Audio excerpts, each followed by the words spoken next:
बिस्मिल्लाहिर्रहमानिर्रहीम। आज का जो हमारा टॉपिक है वो प्रोजेक्टाइल मोशन का थर्ड हिस्सा है, थर्ड पार्ट है, जिसमें हमने प्रोजेक्टाइल मोशन से रिलेटेड कुछ दो तीन चीज़ें हमने क्लियर करनी है। नंबर एक, हाइट ऑफ प्रोजेक्टाइल के प्रोजेक्टाइल की हाइट कितनी मैक्सिमम वर्टिकल डिस्टेंस कवर करता है। नंबर दो पे टाइम ऑफ लाइट के उसका टाइम ऑफ लाइट कितना है। नंबर तीन पे रेंज ऑफ प्रोजेक्टाइल के हॉरिजेंटली वो कितना दूर जा गिरता है कोई प्रोजेक्टाइल। तो वन बाय वन एक हर किसी को डिफाइन करते हैं और फिर आगे बढ़ते हैं इसके फार्मूले की तरफ। देखें क्या है यहाँ पर। The maximum vertical distance attain bye the projectile is called height of projectile. यानी कि वो जो वाई एक्सिस के अलोंग सबसे ज़्यादा तय करदा फासला है बेटा, उसे कहते हैं height of projectile. We must keep in mind, हमें ये चीज़ जहन में रखनी है। We must keep in mind that at the highest point vertical component of the velocity zero. Highest point पर जाकर बेटा वर्टिकल कंपोनेंट वेलोसिटी का जो है वो जीरो होता है।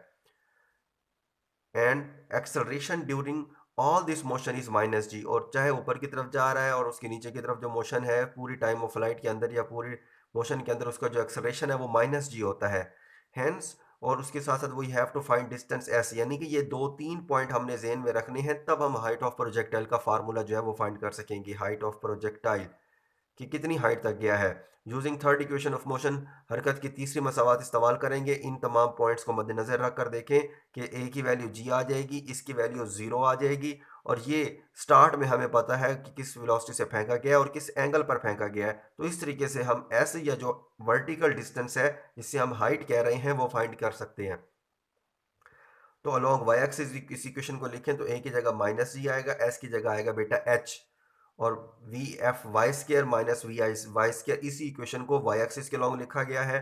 और जब हम इसमें वैल्यूज पुट करेंगे, ये फाइनल वेलोसिटी का जो कंपोनेंट है वर्टिकल हाइट पर जो हमारा पॉइंट है वहां पर होता है जीरो, माइनस वी आई साइन स्केयर थीटा। ये माइनस इस माइनस से कैंसिल हो जाएगा और ये टू जी इधर आकर डिवाइड हो जाएगा। तो ये फार्मूला हाइट ऑफ प्रोजेक्टाइल का आ गया है V I square sine square theta over D over G. Two G यहाँ पर स्केयर था तो इसलिए इस कंपोनेंट का स्केयर आ गया है। अब आते हैं time of flight. Time taken by the projectile from the point of launching to the point of landing, यानी कि जब उसको फेंका गया और जहां उसने वो जाकर गिरा, इन दो पॉइंट्स के दरमियान बेटा जो डिस टाइम है उसे कहते हैं टाइम ऑफ लाइट। अब यहाँ पर डायग्राम में देखें तो ये पॉइंट ऑफ लॉन्चिंग है और ये है इसका पॉइंट ऑफ लैंडिंग। अब इस यहाँ से लेकर यहाँ तक उसने जो वाई एक्सिस के अलॉन्ग डिस्टेंस है ना, यानी कि हाइट एच, वो कवर ही नहीं की, यानी कि अगर देखा जाए तो उसकी वैल्यू जीरो है। तो ये यहाँ से लेकर यहाँ तक पहुँचने के लिए जब उस वाई की डिस्टेंस के अलॉन्ग की बात करें तो वो जीरो आएगा।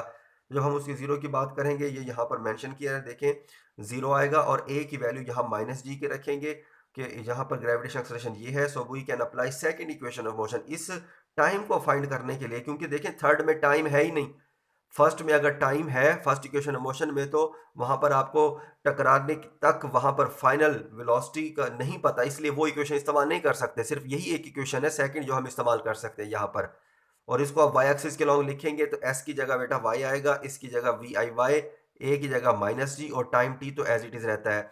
अब वर्टिकल हाइट उसने कोई कवर नहीं की। यहाँ से जब यहाँ पहुंचा तो फाइनल पॉइंट भी वही है, इनिशियल पॉइंट भी वही है, दोनों सेम है, इसलिए वाई की जगह जीरो आएगा।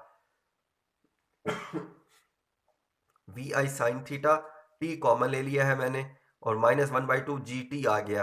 अब यहाँ पर जैसे आप मैथमेटिक्स में सॉल्व करते हैं, दो चीज़ों का प्रोडक्ट जीरो आ रहा है, इसका मतलब है या ये वाली चीज़ जीरो है या ये वाली चीज़ जीरो है। तो इन दोनों को हमने बारी बारी, एक दफ़ा t is equal to zero और एक दफ़ा इस इक्वेशन को इक्वल टू जीरो रखना है। T is equal to zero ये स्टार्टिंग टाइम, और ये जब हम यहाँ जीरो रखेंगे और इधर से इस इक्वेशन को इधर लेके आएंगे, इस पार्ट को यहाँ, तो ये माइनस में हो जाएगा, ये वाला माइनस इस माइनस से कैंसिल हो जाएगा। आपको टाइम टी चाहिए तो ये टू इधर मल्टीप्लाई और जी डिवाइड हो जाएगा। तो ये टू वी आई साइन थीटा ओवर जी, ये आपके पास टाइम ऑफ फ्लाइट है जब वो हिट करता है। तो ये टाइम ऑफ स्टार्टिंग टाइम, और ये जब वो लैंड करता है तो ये लैंडिंग पॉइंट और ये लैंडिंग टाइम है। अब आते हैं range of projectile. Maximum distance covered by the projectile along x axis, x axis के अलोंग जो तय करदा मैक्सिमम फासला है बेटा, एक्स एक्सिस के अलोंग यहां से यहां तक, ये है आपके पास रेंज ऑफ द प्रोजेक्टाइल। यहां से यहां तक का जो फासला है ये रेंज है। ठीक है। अब जैसे कि हम प्रोजेक्टाइल मोशन के हर लेक्चर में मैं रिवाइज करवाता हूं कि एक्स एक्सिस के अलोंग मोशन जो है वो यूनिफॉर्म है। बॉडी जो है वो यूनिफॉर्म स्पीड से एक्स एक्सिस के अलॉन्ग मूव करता है, यानी उसका एक्स कंपोनेंट वेलोसिटी का चेंज नहीं होता। जब वो चेंज नहीं होता तो हम यूनिफॉर्म इक्वेशन जो है, uniform equation of motion s is equal to v t, वो यूज करेंगे। अब यहाँ एस की जगह मैं आर लिखा है क्योंकि रेंज फाइंड कर रहे हैं, उसको रेंज को आर से डिनोट करते हैं। एक्स कंपोनेंट ऑफ वेलोसिटी जो इनिशियल दिया हुआ था वो है वी आई कॉस थीटा, और टाइम कौन सा है बेटा, ये time T, time of flight वाला, क्योंकि इसी टाइम के अंदर वो यहाँ तक पहुंचा है, इसलिए टाइम हमें वही यूज करना है। अब ये टू, ये देखें वी आई जहाँ दो दफा है तो ये वी आई स्केयर आ जाएगा।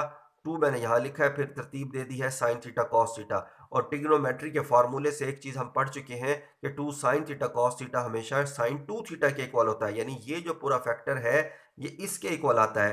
तो फिर रेंज आपके पास V I square sine two theta over G आ जाएगा। तो ये है बेटा रेंज का फार्मूला, आई होप आपको समझ आ गया होगा। अब मैक्सिमम रेंज क्या होती है, किस एंगल पर होती है, और उससे हाइट या किसी और चीज़ का इनिशियल वेलोसिटी का क्या जो है वो इंपॉर्टेंट फैक्टर है, वो हमने डिस्कस करना है। और बैलिस्टिक मिसाइल वाला टॉपिक वो इंशाल्लाह हमारा नेक्स्ट लेक्चर होगा।